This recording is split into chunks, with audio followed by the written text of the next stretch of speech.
할렐루야. 여러분 식사 맛있게 하셨습니까? 예, 벌써 우리에게 가을이 다가왔습니다. 가을하면 떠오르는 단어 천고마비의 계절이라고 말하지요. 예, 하늘은 높고 마른 살찌는 그런 풍요로운 계절이 우리에게 다가온 것 같습니다.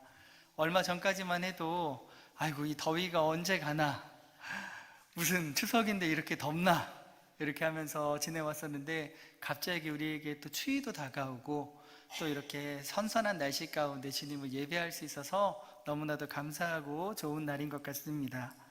여러분, 또 가을하면 떠오르는 게 뭐가 있을까요? 여러분, 단풍도 있고, 예, 예, 예, 감사절도 있고, 예, 또 제가 개인적으로 좋아하는 캠핑의 계절이 돌아왔습니다. 예, 제 차를 한 번씩 보신 분들은 아시겠지만 예, 집에 하나 달려 있습니다. 그래서 언제든 도망갈 준비가 되어 있습니다.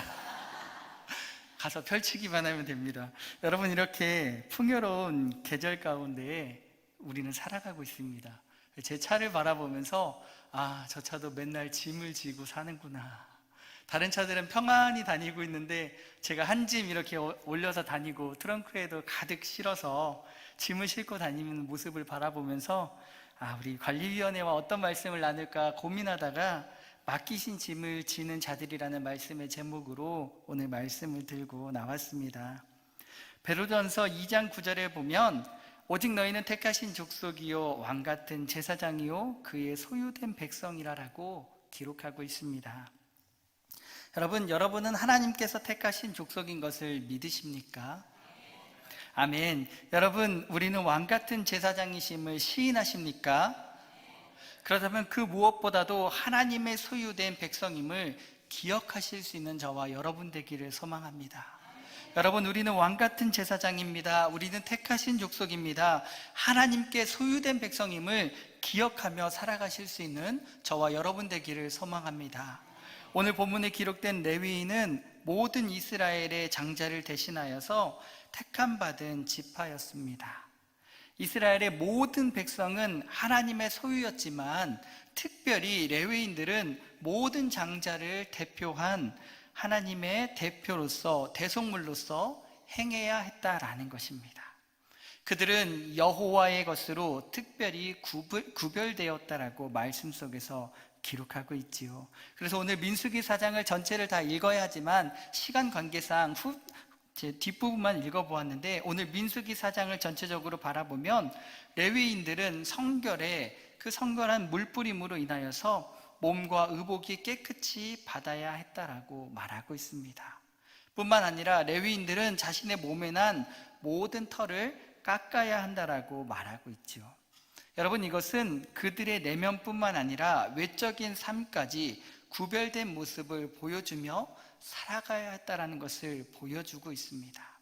또 한 가지 레위인의 삶의 특징적인 것을 한 문장으로 요약해 본다면 거룩한 구별됨을 가지고 살아냈다라는 것입니다. 그러나 레위인들이 거룩함이라는 동일한 부르심 가운데 있었지만 그들 모두가 똑같은 일을 행하고 수행하도록 부름받은 것은 아님을 말씀을 통해 우리는 알아볼 수 있다라는 것입니다. 하나님께서는 각자에게 일을 나누어 맡겨주셨습니다. 동일하게 거룩하게 부른 이 레위 족속에게, 이 레위 지파에게 각자 맡겨진 일들이 다름을 오늘 말씀을 통해 우리는 알아볼 수 있다는 것이지요. 이 자손에게서는 이 일을 맡기시고 저기 있는 저 자손에게는 저 일들을 맡기며 하나님은 민수기 4장을 통하여 고핫, 게르손, 무라니 자손에게 맡기신 하나님의 임무가 무엇인지를 보여주고 있다라는 것입니다. 여러분, 먼저 고핫 자손은 성소 안에서 사용하고 있는 이 기구들을 운반하는 일들을 감당했습니다.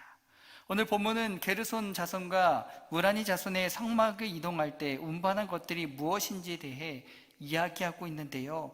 먼저 24절에서 26절을 살펴보면 먼저 게르손 자손이 담당한 것들을 살펴볼 수 있다는 것입니다. 게르손의 종족의 할 일과 맬 것은 이러하니 곧 그들이 성막의 휘장과 회막과 그 덮개와 그 위에 해달의 가죽 덮개와 회막 휘문장을 매며 뜰의 휘장과 성막과 제단 사방에 있는 뜰의 휘장문과 그 줄들과 그것을 사용하는 모든 기구에 매며 이 모든 것을 이렇게 맡아 처리할 것이라 라고 말하고 있다는 것입니다. 제가 처음에 말씀드렸던 것처럼 캠핑하기 좋은 날씨에 텐트를 치는 모습을 상상해 보면 쉽게 이해가 가실 것입니다. 여러분, 텐트를 치기 위해서는 무엇이 필요합니까? 먼저 천이 필요하고, 그 다음에 기둥이 필요하고, 또 끈들이 필요하다라는 것입니다. 그래서 요즘 시장에 보면은 텐트들이 요즘 굉장히 좋아진 것을 살펴볼 수 있다는 것이지요. 우리 생각하는 텐트는 그냥 한 잔의 얇은 천으로 만들어져 있다고 생각하지만 요즘 기능성이 있는 텐트들은 어떻게 되어 있습니까? 2장, 3장, 여러 겹으로 텐트를 만듭니다. 그리고 예전에 생각했던 단층의 텐트가 아니라 2층까지 이렇게 만들 수 있는 텐트들이 나와 있다는 것입니다. 강력한 바람을 막기 위해서는 천이 이중으로 되어 있기도 한다라는 것입니다. 그런데 오늘 마주하고 있는 성막은 총 4개의 덮개로 이루어져 있다는 것이지요. 이 모든 천막을 게르손 자손이 담당해야 할 몫이라고 성경은 기록하고 있다는 것입니다. 그 다음으로 무라리 자손이 담당해야 할 것들을 살펴보면 31절과 32절에 기록되어져 있다는 것입니다. 그들의 직무를 따라 회막에서 할 모든 일, 곧 그 맬 것은 이러하니 곧 장막의 널판들과 그 띠들과 그 기둥들과 받침들과 뜰 둘레의 기둥들과 그 받침들과 그 말뜻과 그 줄들과 그 모든 기구들과 그것에 쓰는 모든 것이라. 너희는 그들이 맡아 맬 모든 기구의 품목을 지정하라라고 기록하고 있습니다. 무라리 자손들은 성막의 몸체를 구성하고 있는 널판, 가로대, 기둥 받침, 말뚝, 끈과 줄을 담당했다라는 것입니다. 이처럼 하나님의 레위 지파 안에서 모든 자손들이 각각 주어진 역할을 통해 성막을 이동할 수 있도록 행하셨다라는 것입니다. 사실 성막의 크기를 고려해 보면 총 2만 명이 넘는 레위 지파의 숫자를 생각해 보면 굳이 모든 사람들이 다 나서서 이 성막을 이동시킬 필요는 없어 보인다라는 것이지요. 여러분, 2만 명이라는 사람이 모두 다 달라붙어서 이 성막을 움직일 필요는 없어 보인다라는 것입니다. 일부 사람만 나와서 움직이면 될 것 같습니다. 일부 맡은 사람들이 기둥 하나씩 책임지고 밧줄 하나씩 책임져도 그렇게 많은 사람들이 이동시킬 필요는 없어 보인다라는 것입니다. 그런데 오늘 성경은 그럼에도 불구하고 하나님은 모든 레위 지파 족속들이 힘을 합쳐서 성막을 옮기고 세울 수 있도록 하셨다라고 기록하고 있습니다. 여러분, 하나님은 주의 나라를 세워가는 일에 소외되는 이가 없기를 바라시고 계십니다. 모든 사람이 함께하는 하나님의 나라를 세워가기를 원하시고 계신다라는 것이지요. 교회 역시 마찬가지라는 것입니다. 우리가 섬기고 있는 교회는 목사, 장로, 권사, 안수 집사님들 이렇게 모든 증직자들만 일하여진다라고 세워지는 것이 아니라는 것입니다. 모든 성도가 함께 하나님의 나라를 세워가는 일에 참여해야 한다라고 말씀을 통해 우리에게 교훈하고 계시지요. 하나님께서 각 사람에게 맡겨주신 달란트를 따라 서로 섬겨갈 때 교회는 아름답게 세워지게 된다라는 것입니다. 여러분, 우리 여성분들 특히 새끼발가락 이렇게 보시면 온전하시지 않으신 분들이 많으실 겁니다. 구두 신고 다니시다 보면 발톱이 빠지고 모양도 안 이쁘고 어디 가다 보면 새끼발가락 이렇게 걸리는 일들도 많으셔서 네일샵에 가시면 이거 디테일한 건데 이렇게 맨살에다가 매니큐어 찍으시는 분들 있으시죠, 여러분? 여기 급 공감하시는 분들 많으시네요, 여러분. 그렇다고 합니다. 우리 여성분들 구두 신고 다니다 보면 이 새끼발가락이 참 그럴 때가 있다라는 것입니다. 아무리 새끼발가락이라 할지라도, 걸리고 불편하다 할지라도, 생활에 불편이 찾아온다 할지라도, 아무것도 아닌 것이라고 생각할지라도 얘가 없으면 여러분 어떻게 됩니까? 균형이 안 잡히고 힘이 안 들어간다는 것입니다. 여러분, 눈꺼풀을 한번 생각해 보십시오. 이건 뭐 별거 하나? 별 기능이 없는 것처럼 보여지지만 눈꺼풀이 없으면 일할 때 땀이 나고 먼지가 눈에 들어와 더 이상 아무런 활동을 할 수 없게 된다라는 것입니다. 눈에 조그만한 먼지 하나만 들어오게 되면 여러분 어떻게 됩니까? 앞이 보이지 않고 아무것도 할 수 없이 꼼짝 못하는 상황이 우리에게 다가온다라는 것입니다. 우리 몸에는 없어도 되는 부분이 하나도 없다라는 것입니다. 마찬가지로 교회 역시 가장 연약해 보이는 지체도 하나님께서 보실 때에는 가장 소중한 사람이고 없어서는 안 되는 지체라고 말씀하고 계십니다. 하나님은 성막을 이동하는 일에 고앗 자손만 쓰신 것이 아니라 게르손 자손, 무라리 자손 모두를 부르셨다라고 말씀하고 계십니다. 여러분, 연말이 되면 많은 봉사자들이 이제는 그만 봉사하려고 합니다 라고 저희들을 찾아옵니다. 그러면 저희는 이렇게 대답합니다. 올해 한 해만 더 해주십시오. 저 이제 은퇴하려고 합니다. 은퇴하셔도 열심히 하셔야 됩니다. 천국 갈 때까지. 우리는 이렇게 대답하곤 한다라는 것입니다. 아니, 굳이 저 말고도 일할 봉사자들이 많이 있습니다 라고 말씀하시면, 굳이 제가 없어도 안 될 것 같습니다, 없어서도 될 것이라고 말한다면 그것은 틀린 말이라고 대답해 드린다라는 것입니다. 여러분, 새가족들이 교회에 와서 우리 광림교회에 보니 와, 이렇게 봉사하시는 분들이 많고 와, 이렇게 잘 운영되고 있구나, 여기 일꾼들이 많네요, 굳이 제가 없어도 제가 봉사하지 않아도 될 것 같은데요 라고 말씀하시면 그것은 틀린 말이라는 것입니다. 여러분, 몸에 필요하지 않은 지체가 없듯이 교회 안에 필요하지 않은 사람은 없다라는 것입니다. 여러분, 누군가는 비전을 보는 눈과 하나님의 말씀을 듣는 귀의 역할을 하고 있다면 또 누군가는 섬기는 손과 발의 역할을 감당해야 한다라는 것입니다. 또 누군가는 서로를 이어주는 관절의 역할을 감당해야 하고 또 누군가는 찬양하는 입의 역할을 감당해야 한다라는 것입니다. 광림교회에 내가 없어도 된다라고 생각한다면 잘못 생각하고 있는 것입니다. 사랑하는 성도 여러분, 교회 안에 필요 없는 지체는 단 한 사람도 없다라는 것입니다. 여러분, 우리 모두가 하나님께 받은 달란트가 다르다라는 것이지요. 모든 사람이 음악을 다 잘하는 것이 아니고 모든 사람이 다 미술을 잘하는 것도 아니라는 것입니다. 사람마다 잘하는 분야가 다르다라는 것이지요. 그래서 우리는 서로가 더욱 필요하다라고 말하고 있는 것입니다. 여러분, 저를 한번 봐보십시오. 제가 잘하는 것이 무엇이 있겠습니까?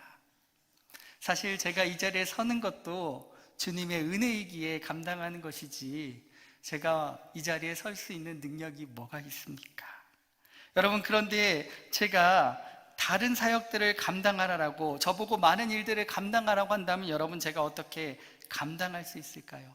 저보고 우리 밑에 있는 그 나무들을 예쁘게 꾸미라고 말씀하신다면 미술의 미자도 모르는 제가 이 일들을 감당할 수 있을까요? 성도들과 음식을 나누는 식당 봉사를 하라고 저에게 말씀하신다면 설거지도 잘 못하는 제가 가서 도울 수 있을까요? 여러분, 사람은 하나님께서 주신 은사가 다르기 때문에 그 은사대로 사용받게 된다라는 것입니다. 교회 안에는 각양각색의 직업과 또 다른 분야에서 경험과 지혜를 쌓아온 사람들이 모여들게 되어 있다는 것입니다. 그래서 교회보다 더 다양한 사람들이 한 곳에 모이는 장소도 없다라는 것입니다. 하나님은 이 다양한 사람들의 섬김을 통해 하나님의 나라를 세워가시길 원하심을 바라보실 수 있는 저와 여러분이 되기를 소망합니다. 만일 오늘 본문에 등장하는 무라리 족속이 자신이 해야 하는 일을 보며 나는 왜 말뚝이나 줄 같은 시시한 기구들을 맡아야 하냐고 질문한다면 어떻게 되겠습니까? 나도 저기 삐까번쩍한 저 성물들을 움직이고 싶어, 나 이거 안 해라고 돌아서면 여러분 어떻게 되겠습니까? 성막이 온전히 설 수가 없다는 것입니다. 성막이 절대 완성될 수 없다는 것입니다. 무라리 족속이 볼 때 자기가 맡은 것이 다른 족속에 담당한 것에 비해 중요하지 않다라고 판단될 수도 있다라는 것입니다. 여러분, 그러나 말뚝이 없이 어떻게 성막이 세워지겠습니까? 여러분, 그들이 담당한 기둥이 없이 어떻게 회막을 세울 수 있겠습니까? 지성물만 중요한 것이 아니라 성막을 구성하는 모든 것이 중요하다라고 말하고 있습니다. 므라리 족속이 맡은 것이 무엇 하나 소홀히 여겨져 되는 것은 아무것도 없다라는 것입니다. 작은 것이라 할지라도 하나님께서 부여하신 일을 감사함으로 수행한다면 그것들을 통하여 교회를 세워나감을 믿으실 수 있는 저와 여러분 되기를 소망합니다. 여러분들은 교회 바닥을 청소하는 일을 해도 기쁜 마음으로 감당하실 수 있는 저와 여러분 되기를 소망합니다. 쓰레기를 버리러 가더라도 자원하는 마음으로 버리러 가실 수 있는 저와 여러분이 되기를 소망합니다.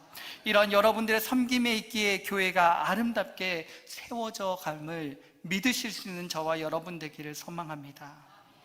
여러분, 우리 인간의 눈으로 바라봤을 때에는 아주 작은 섬김이고 아주 작은 봉사일 수 있다는 것입니다. 그러나 우리의 중심을 보시는 하나님 앞에서는 이 작은 섬김은 결코 작은 섬김이 아니라는 것을 믿으실 수 있는 저와 여러분 되기를 소망합니다. 중심을 보시는 하나님 앞에서는 작은 섬김은 절대 없다라는 것입니다. 내가 섬기는 것이 규모가 작아도, 내가 섬기는 것이 아무리 작은 하찮은 일을 할지라도 내 마음을 다해 내 중심을 다하여서 섬기는 그 중심을 보시는 하나님께서는 그 중심의 크신 마음을 바라보시며 귀히 여김을 바라볼 수 있는 저와 여러분 되기를 소망합니다. 여러분, 그러기에 우리는 마음을 다하여 큰 섬김으로 살아가실 수 있는 저와 여러분 되기를 소망합니다. 하나님이 주신 교회의 사명을 감당하는 일에 없어도 되는 사람은 없습니다. 또한 하나님의 일에 귀하고 천한 것 또한 없다라는 것입니다. 우리의 삶의 현장도 마찬가지입니다. 하나님의 나라를 향하여 나아가는 구원의 경륜 가운데 우리의 삶을 사용하시는 하나님의 놀라운 계획과 하나님의 온전하신 그 삶을 올려드리는 광림의 성도들이 되기를 소망합니다. 사랑하는 성도 여러분, 하나님께서 우리에게 주신 이 사명을 감사하는 마음을 다하여 최선을 다해 섬기실 수 있는 저와 여러분이 되기를 소망합니다. 사랑하는 성도 여러분, 연말이 다가오고 있습니다. 저 이제 안 할래요 하시겠습니까? 내년에는 우리 관리위원회에 더욱더 많은 분들이 지원해 주시기를 소망합니다. 작은 일이라도 어려운 일이라도 우리 삶 가운데서 주님을 섬기는 그 일에 열심을 다하여 동참하실 수 있는 저와 여러분 되기를 소망합니다. 기도하시겠습니다. 사랑의 하나님, 감사합니다. 우리 모두가 사명을 붙들고 살아간 8,580명의 레위인과 같은 거룩한 사람이 되게 하여 주시옵소서. 우리의 일상 속에서 사명을 붙들고 나의 가정과 직장과 시대와 사회 속에서 주님을 드러내는 통로가 될 수 있도록 은혜를 더하여 주시옵소서. 하나님께서 맡겨주신 일에 충성되이 섬기는 주님의 종들로 살아갈 수 있도록 은혜를 더하여 주셔며, 하나님 아버지를 섬기는 일을 가볍게 여기지 않고 어떤 어려움과 고난이 함께한다 할지라도 신실하게 주님을 섬기며 살아갈 수 있는 우리의 삶이 될 수 있도록 은혜를 더하여 주시옵소서. 오늘 말씀을 통하여 주님께서 주신 정하신 방식에 따라 주님의 일에 끝까지 충성하며 나아갈 수 있는 교회의 모든 지체들이 될 수 있도록 합력하여 선을 이룰 수 있는 우리 광림교회 될 수 있도록 인도하여 주시옵소서. 예수님의 이름으로 기도드립니다. 아멘.